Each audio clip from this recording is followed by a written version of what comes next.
Our first film is Dead Again, an ambitious, but I think overly ambitious melodrama with Kenneth Branagh and his actress wife Emma Thompson in dual roles as a modern-day couple looking into their past, ill-fated lives together. Thompson plays a woman with amnesia and Branagh the detective about to look into her past. This is a clad-R ring, Irish wedding band. You know, you wear it with the crown facing up, it means you're taken. Crown down means you're not. How are you wearing it? She's been having nightmares set in 1949 in which she's married to a jealous composer played by Branagh. Really, Roman, Mr. Baker is just a friend. Believe me, Margaret, this man is no friend of yours.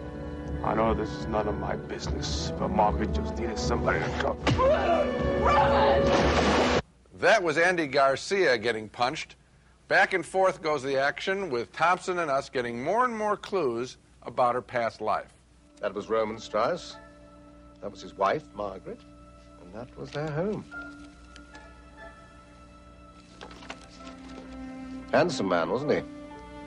Not at all the sort who'd murdered his wife. Much of the film is a hyped-up thriller as the current-day Emma Thompson's character believes herself to be under constant threat of attack. I know you'll get it. You'll just listen to it. Look what'd you do to the phone? What are you talking about? What?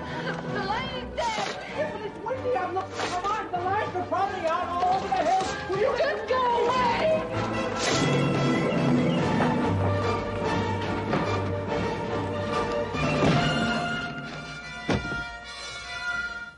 I felt a little of that kind of scene went a long way, and I didn't believe Branagh's American accent in this picture. I didn't believe his makeup in the scenes from the 1940s.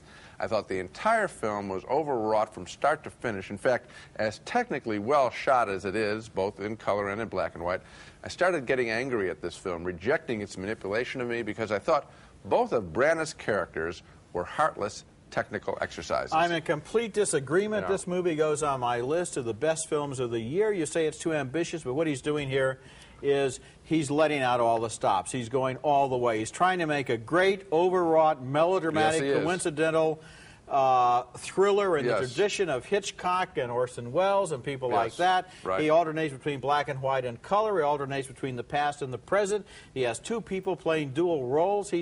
It's for fun, Gene. Yes. I mean, he's not. Why should you get angry? He's of course he's trying to manipulate you, and of course part of the pleasure of being an audience for this movie is watching that manipulation and enjoying it. And if it had worked, I would have had as big a grin on it as you obviously did, but it didn't. And so as a result, I sort of say, oh, come on, you should be self-aware enough to realize that your American accent is phony and is going to read phony, and that the makeup is going to read phony. And so then, when all the mechanics of an overly ambitious project don't work, when you can see the mechanics, then it starts to hurt. I just sat there and had a good time. I wish I did.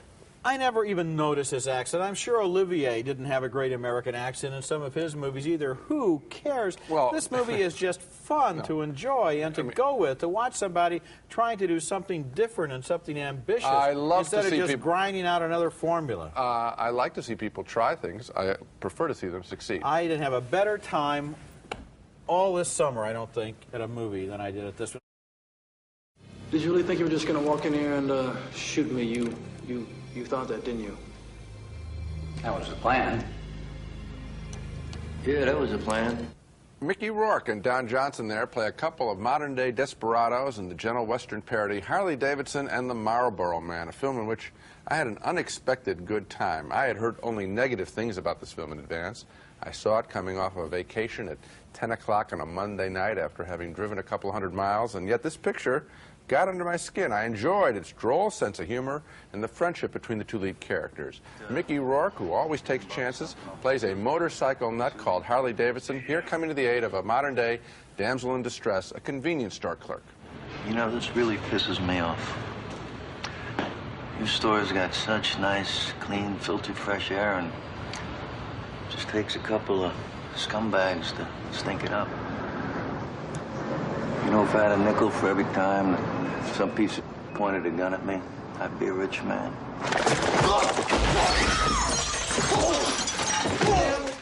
Don Johnson plays a rodeo cowboy, lately just drifting, and the boys join forces to rob a bank truck to get money for the owner of their favorite bar under threat of foreclosure. Come on, get over here. Sit down.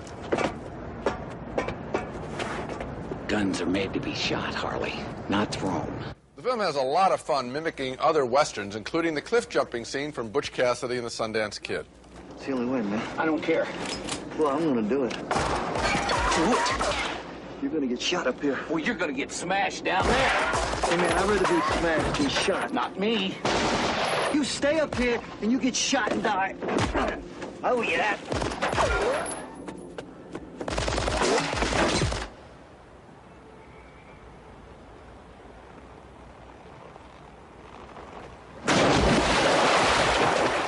Harley Davidson and the Marlboro Man contains two very relaxed, gracious performances by Rourke and Johnson, and I started as I was watching this film. I wondered who directed it, because its style is surprisingly leisurely for an action picture. You do get to know the guys amid all the gunplay.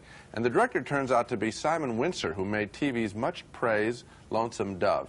And I think with this offbeat picture, he's got some talent, and I'm ready to have you knock the heck out of me, because no one else seems to like this thing.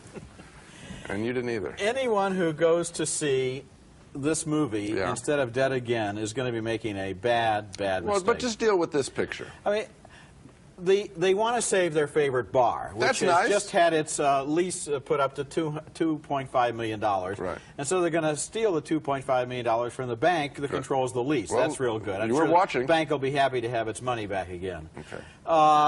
The dialogue is not just low-key. It practically comes to a dead halt on occasion, and these two guys just seem to be totally at sea as they meander through this pointless plot in which, after a while, they're saving a bar that doesn't even exist anymore, run by people who've already been killed. How about the scene where the helicopter gunship is outside the bank office and fires the bullets at them, and they save themselves by hiding behind the leather chairs? Was that... No, it was not a leather chair. It was a console, and it was metal. It wasn't either. They had those green leather chairs there. It was metal. Well, okay, fine.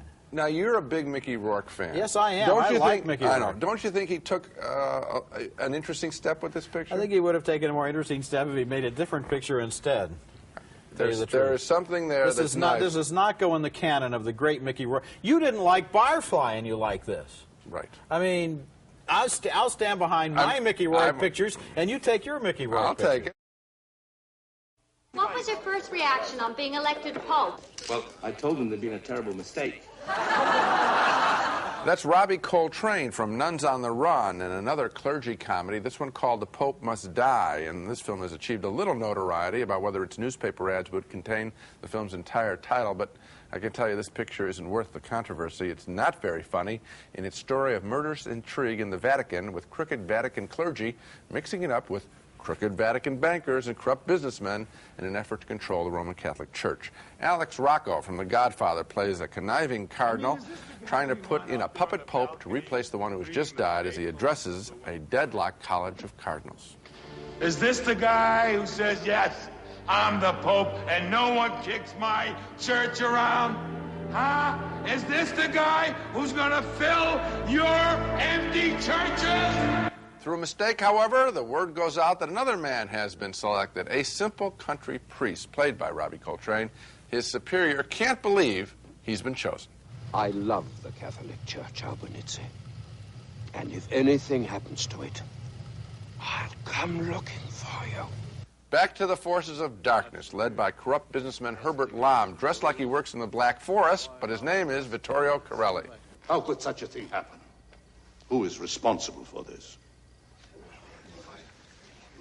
What's he saying? He says to raise your hand.